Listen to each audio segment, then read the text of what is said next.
Colonisation की जो force है वो ऐसे कंट्रीज़ में ज़्यादा इनग्रेन करती है जहाँ के लोग अपने कल्चर को बुरा देखते हों या इन्फीरियर देखते हों और बाहर वाले के कल्चर को सुपीरियर देखते हों।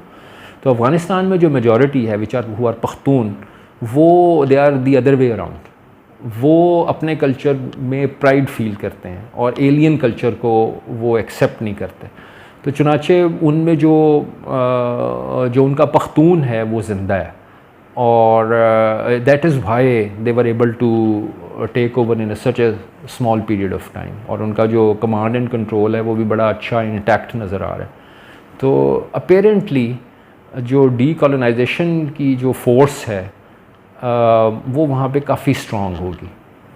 तो ठीक है, वो अब मॉडर्न बिल्डिंग्स में बैठेंगे, मॉडर्न तरीके से वो गुफ्तगू। अब उनके जो स्पोक्समैन हैं वो अंग्रेज़ी भी बोलते हैं, बड़ी अच्छी अंग्रेज़ी बोलते हैं और वो अपना पॉइंट ऑफ व्यू बड़ा इंटरप्रेटर के बगैर वो बड़ा अच्छा क्लियरली वो वहाँ पे आपको कम्युनिकेट कर देते हैं। तो चाहे वो एक फ़रंगी लैंग्वेज हो सो टू से, लेकिन उन्होंने उसको अडॉप्ट किया, उसको उसमें एक्सप्रेस किया। तो अपेरेंटली वो लर्नड तरीके से डीकॉलोनाइज कर लेंगे जो पुराना जो कुछ उन्होंने इसमें प्लेस इन किया। जब ये ट्विन टावर वाला हुआ वाक़या, उससे पहले अफ़गान तालिबान और यूनाइटेड स्टेट्स के दरमियान में जो नेगोशिएशंस हैं वो ख़त्म हुई थी, डेडलॉक आ गया था। और बात ये हो रही थी कि तुर्कमेनिस्तान से ऑयल पाइपलाइन आनी है जो कि गुजारनी है उन्होंने अफ़गानिस्तान से। टापी जिसके बारे में शायद आपके जहन में हो, Turkmenistan, Afghanistan, Pakistan, India pipeline. तो इंडिया को उन्होंने सप्लाई करना था और इसके अलावा चाइना एनर्जी डेफिशिएंट था, उसको भी एनर्जी प्रोवाइड करनी थी। तो दिस वाज द प्लान कि वहाँ से गुजारना था। तो यूनाइटेड स्टेट्स वांटेड कि जी हमें ये चाहिए, पीस ऑफ लैंड चाहिए, या फिर हम ये चाहते हैं कि हम यहाँ पे अपने ट्रुप्स को उतार दें और वो सिक्योर करें इस पाइपलाइन को, क्योंकि हमने लॉन्ग टर्म कमिटमेंट करनी है। जो इंडस्ट्रियलिस्ट है इंडिया का और चाइना का, उसको हम प्रोवाइड करेंगे एनर्जी। अब इस ऑब्वियसली इसके ज़रिए से आपके पास एक स्विच ऑन ऑफ़ करने की ताकत आ जाती है तुर्कमेनिस्तान में बैठ के। आपने जब ऑफ़ किया तो इंडिया और चाइना जो हैं वो मतलब they will go to standstill. तो अफ़गान तालिबान ये कह रहे थे कि American troops will not be, boots on ground would not be there. तो जो तालिबान है वो ख़ुद ही उसको प्रोटेक्ट करेंगे। दूसरा जो कंडीशन जिसके ऊपर नेगोशिएशन हो रही थी वो ये थी कि हर साल के बाद वो इसको रिन्यू करना चाहते थे अफ़गान तालिबान की इसकी सर्विसेज को। लेकिन जो अमेरिकन्स थे वो ये चाहते थे कि ये एवरी 5 ईयर्स हम इसको रिव्यू करें। तो इस पे डेडलॉक आ गया और ultimately the talks broke down. और जैसे आपको पता है एक एरोगेंट पावर होती है, it found it's way into Afghanistan. उसके चंद मतलब 2 हफ्ते के अंदर अंदर का ये काम है, उसके बाद ये हो गया और फिर देवर देयर। जी मैं समझता हूँ कि जो बुनियादी चीज़ इस दफ़ा मुख्तलिफ है अफ़गान तालिबान के सिलसिले में कि इस दफ़ा जब उनको इक़्तिदार मिल रहा है तो इस वक्त उनके तमाम एक्शन से और उनकी तमाम बयानात से और उनके रवैये से ये बात साबित होती है कि वो नेशन स्टेट को कबूल करके आगे बढ़ने वाले लोग हैं। वो अपने कमिटमेंट्स को दूसरे जो रीजन के दूसरे ममालिक हैं उनके साथ वो उन अपनी कमिटमेंट्स को यकीनन वो रियलाइज़ करना चाहते हैं। और ऐसे नहीं मालूम होता कि जिस तरह इससे पहले एक रीजन में थरथली सी मच गई थी उनके आने से, इस दफ़ा उनके जो बॉर्डर जिन जिन ममालिक के साथ मिलते हैं वो ख़ासे मुतमईन हैं। तो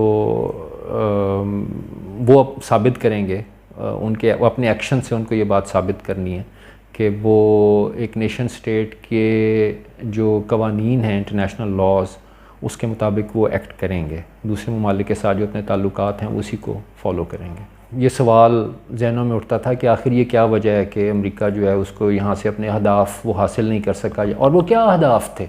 बुनियादी बात असल में सवाल ये है, ब्रेजिंस्की और हेनरी किसिंजर दोनों का ख्याल ये था कि अब अगर रूस को यानी अब काबू में रखना है, उसकी फ़र्दर ग्रोथ को रोकना है कि दोबारा से वो ऐसा ना करे, तो उसका बेहतरीन तरीका ये है कि उसके इर्द गिर्द की जो स्टेट्स हैं उसमें यूनाइटेड स्टेट्स फ़िज़िकली मौजूद हो, अड्डों की सूरत में। वहाँ पर ऑयल या गैस के फील्ड्स हैं वो माइनिंग की सूरत में वो इस किस्म का काम करें वहाँ पे।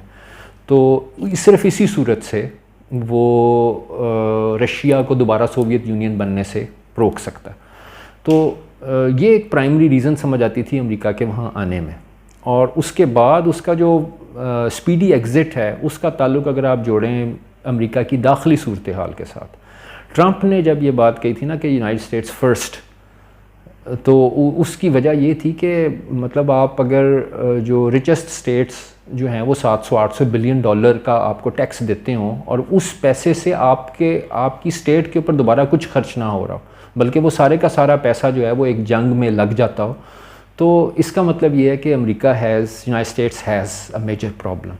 तो उस प्रॉब्लम को एड्रेस किया ट्रंप ने किसी हद तक, जब उसने बहुत सारी दुनिया से जो अपने एम्बेसीज़ थे उसमें से स्टाफ कम किया। अफ्रीका से उसने जब ट्राई किया तो यूएस स्टेट डिपार्टमेंट ने कहा कि जो CIA की और जो फॉरेन पॉलिसी की यूनाइटेड स्टेट्स की जो कैपेबिलिटी है वो रिड्यूस हो गई है अफ्रीका से स्टाफ कम करने से। 755 members were removed from Russia. और जब पुतिन ने ये काम किया था तो ट्रंप ने कहा था कि you have done me a great favour, they were a heavy burden on our economy.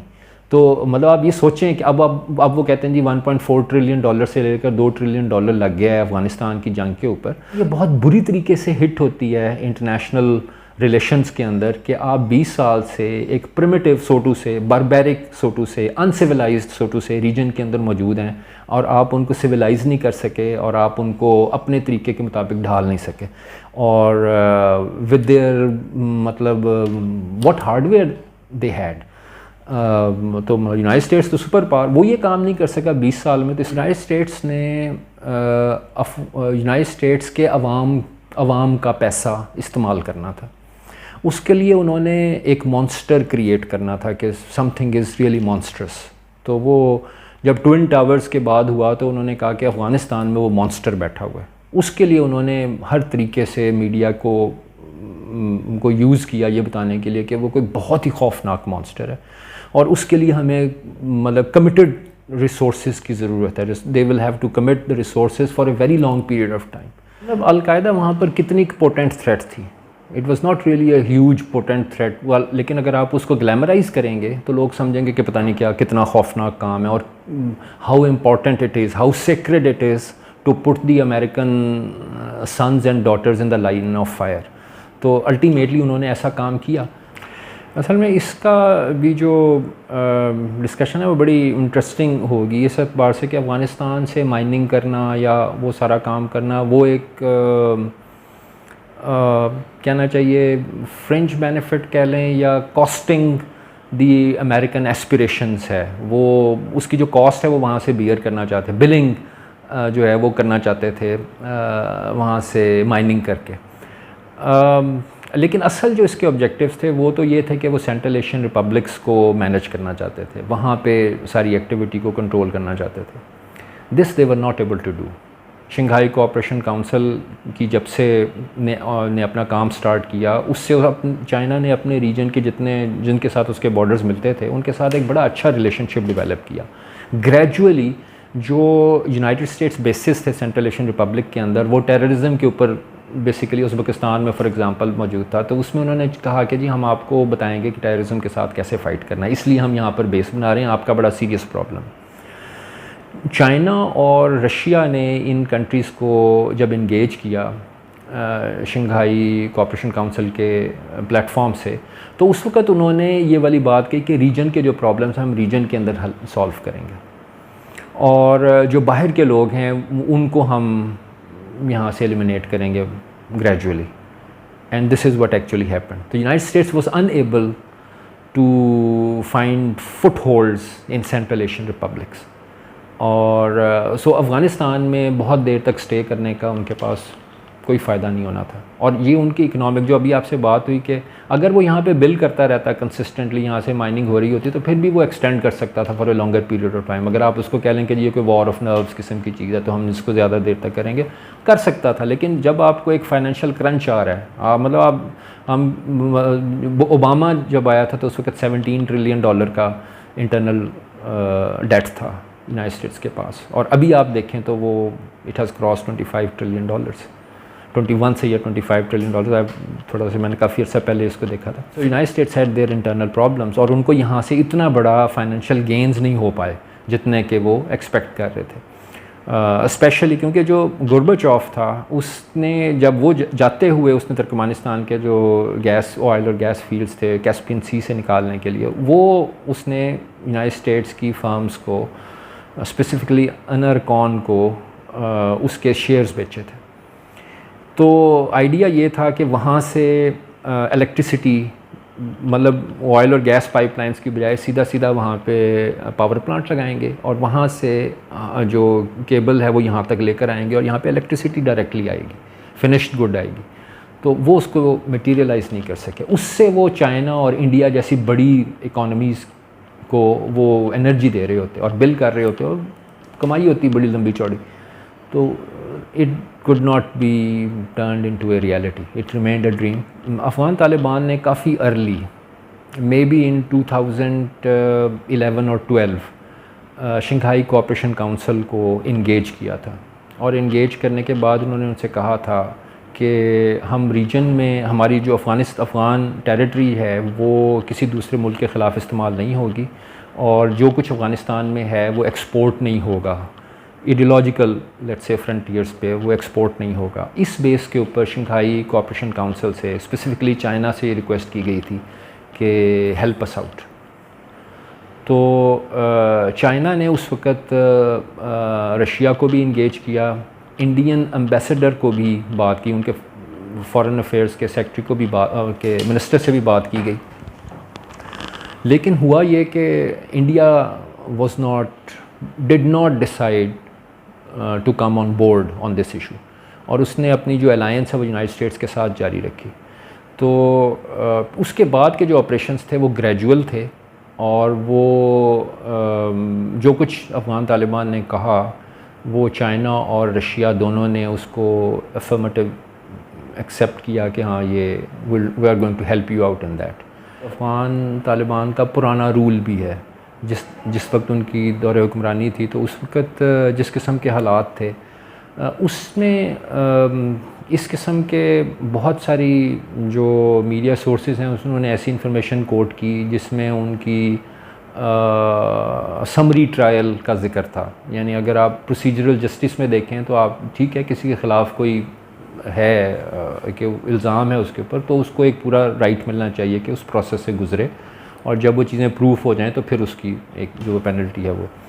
तो उसमें इस तरह के बहुत सारे इंस्टेंसेस कोट किए जाते हैं जो हमें नहीं पता वो सच हैं या गलत, लेकिन बहरहाल दोज़ वर कोटेड। दूसरा उसका एस्पेक्ट ये है कि उसकी वजह से जो कुछ अफ़गानिस्तान में हुआ उसका एक जो स्पिल ओवर इफ़ेक्ट है वो पाकिस्तान में भी आया और यहाँ पर भी जो एक मुतशद्दद ज़हनियत है वो उसके अंदर आपको उभार उठता हुआ जो है वो नज़र आता था।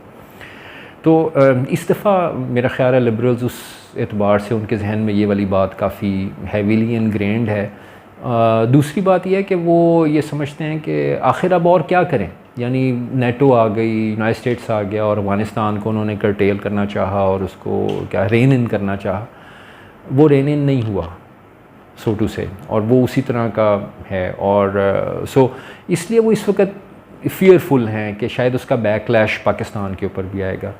मैं समझता हूँ इस दफ़ा इस किस्म की बेवकूफ़ी वो दोबारा नहीं दोहराएंगे। किसी के दिल में नहीं झांका जा सकता, लेकिन उनके जो अभी तक के एक्शंस हैं उससे ये बात समझ में आती है कि वो जो नेशन स्टेट के क़वाइद व ज़वाबित हैं यूनाइटेड नेशंस के अंदर वो उसको कम से कम अपने एक्सटर्नल रिलेशंस के साथ, फॉरेन रिलेशंस के अंदर उसको वो इम्प्लीमेंट करेंगे और एज ए रिस्पॉन्सिबल स्टेट वो अपने लोगों की ग्रोथ चाहेंगे। उसमें आप देख सकते हैं अभी मतलब उन्होंने सारा कुछ किया अभी के जो गर्ल्स के स्कूल्स हैं वो खुले हैं, वो जा रही हैं वहाँ पर। पर्दे के बारे में उनसे क्वेश्चन पूछा गया तो उन्होंने कहा कि वो सिर्फ वो जिसको आम तौर पे शटल कॉक बुर्का कहते हैं या फेस को कवर कर, उन्होंने कहा कि चादर भी हो सकती है और उन्होंने मतलब उसकी डिफरेंट इंटरप्रिटेशन को एक्सेप्ट किया जो इससे पहले उन्होंने नहीं किया था। दाढ़ी के फ़र्ज़ होने को उन्होंने अब नहीं उस तरीके से इन्फोर्स किया जो इससे पहले वो करते रहे थे। और these are not the Taliban, Afghan Taliban that were known to have existed in the past, जिसको आपने मॉन्स्टर बनाकर एक बहुत बड़ा पेश किया था। हो सकता है वो मॉन्स्टर हो भी उसके अंदर, मॉन्स्टर्स उसमें कैरेक्टर हो भी, लेकिन इस वक्त तो ऐसी कोई चीज़ नज़र नहीं आती। तो so liberals have been truly nervous about it. अगर आप प्राइमरी चीज़ देखें, वो कहते हैं जी $9 बिलियन जो हैं वो अफ़गान गवर्नमेंट के फॉरेन बैंक्स के अंदर पड़े हुए हैं। तो ये $9 बिलियन क्या वहाँ की इकोनॉमिक साइकिल के चलने से हुए, प्रोड्यूस हुए, या ये फॉरेन एड की सूरत में मौजूद थे और इस किस्म की एक्टिविटीज़ के ज़रिए से वहाँ पे जनरेट किए गए? और जो लाइफ है वहाँ पे 20 इयर्स की एक डिसेप्टिव लाइफ क्रिएट करना, और ये समझना कि जी जो अफ़गानिस्तान है वो एक बड़ा प्रोग्रेसिव कंट्री है या वो ग्रो कर रहा है या इस तरह की, ये एक डिसेप्शन है। उसको एक मतलब फ़ॉरेन एड का वो टीके लगाते रहें, कब तक वो सर्वाइव करेगा? अब जब वो एड ख़त्म हो चुकी है और अब जो अफ़गानिस्तान है वो वहाँ के लोग अपने मुताबिक से सारी चीज़ों को मैनेज करने की कोशिश करेंगे, तो अब पता लगेगा कि ऐसा क्या इंडस्ट्रियल बेस वो वहाँ पे छोड़ गए हैं, कौन सी माइनिंग इंडस्ट्री वो वहाँ पे छोड़ गए हैं, कौन सी ड्राई फ्रूट की मार्केट बहुत बड़ी छोड़ गए हैं जो बड़ी डेवलप्ड है, फुल्ली इंटरनेशनली इंगेज्ड है बड़े बड़े ट्रेड्स और बिजनेसेस के अंदर, और उनकी सोशल लाइफ का क्या डिस्क्रिप्शन है जिसको वो वहाँ पे छोड़ कर गए हैं। 20 सालों में वो उसको इनग्रेन करना चाहते थे।